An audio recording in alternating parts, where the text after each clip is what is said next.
So, Gen Z, let me explain to you why you need to work.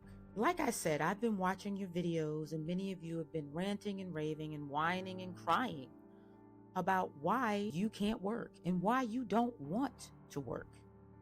Well, I'm here to awaken you to the fact that work is always going to exist, and all of the luxuries that you have right now, your iPhone, your social media platform, the internet, all of that is courtesy of the generations that preceded you. Yes, that's right. Bow down, thank us, because if it weren't for the people that worked, you would not have the luxury of being a YouTube influencer, of being able to even rant on TikTok. What you need to understand is work is perpetual, and most of us do not receive the fruits of our labor in our own lifetime. The people who receive the fruits of our labor are those who come after us. Yes, our descendants. So who you're really working for isn't actually yourself. It's for those who come after you. I know, how can that be fair? How can that be right? You need to understand how life is. Let me enlighten you. Life is like a perpetual wheel that turns. In order for life to never stop, for it to go on and on and on, like I said, perpetual, that wheel has to turn. It has to continue to turn. So if you think that you can just stop working, then you must want to stop all of the luxuries that you have. Luxury means sacrifice. Anytime you want to live in a society where there is great wealth, you have to know that there's also going to be poverty.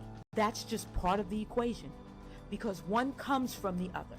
And there's something else that I said about working. Working is very important when you learn how to establish a work ethic. Work ethic has to do with why you're working and the reason you're working. And like I said, you're working not only to sustain yourself, but you're working for your descendants. So you have to understand that yes, working is not always meant to be easy. Can it get easier? Absolutely. As you become more well-versed in whatever your industry is or whatever it is you're doing, you get better. You begin to understand it. You begin to, if you really are involved and engaged, I'll say, you even become more creative. But with the attitude that many of you have, I don't see that happening. You have such a lackluster and even nasty disposition when it comes to working. And I strongly believe that that is coming from the fact that you think that you just work just to earn money. That's not the purpose of working. Yes, working is meant to sustain you and to keep you alive, but that's not the sole purpose for working. It has to do with defining yourself, defining your character. At the end of the day, who we are is not what we look like. It's our inner person. This is why you have to decide this now, what kind of work you feel would best to define you. But in order to answer that question, you have to begin to look within yourself.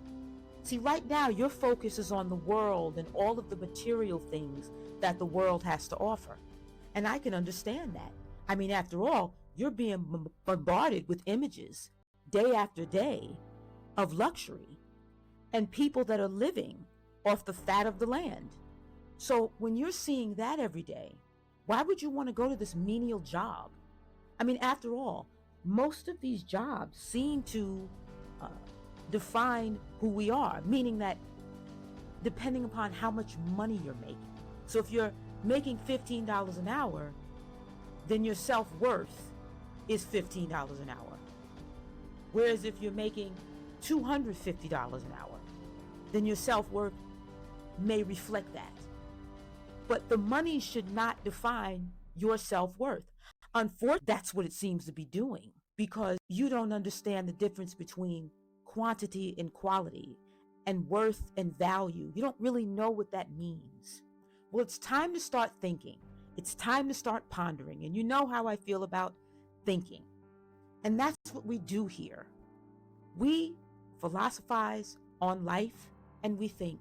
And so this thinking has to do with introspection, which really means looking at yourself, not looking at other people.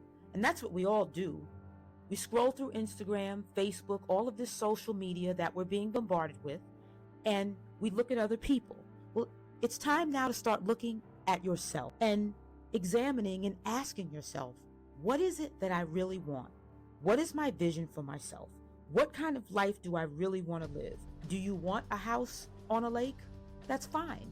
I'm not saying anything about that. If that's the life you choose to live, that's fine. But what I really think would be the most helpful would be to ask yourself, how can I be the best person I can be and be of the greatest value, not just to myself, but others? What kind of person do I need to become? Who do I need to grow into to be a better person for the sake of others, which is the sake of the world? And then you'll find that you will attract different people in your life, and your career will be different, and you'll have a different outlook that is much more positive. There's one last thing I'm going to say about this. You're very young, Gen Z. You haven't lived long enough. You haven't worked nearly that long. You have a lot more life to live, God willing. Give life a chance, give work a chance, and change your attitude. Remember, it's not just about you. I'd love to go into more detail about this. If you want me to go into more detail about this, leave me a comment, like, and subscribe. I'd love to hear from you. And until next time.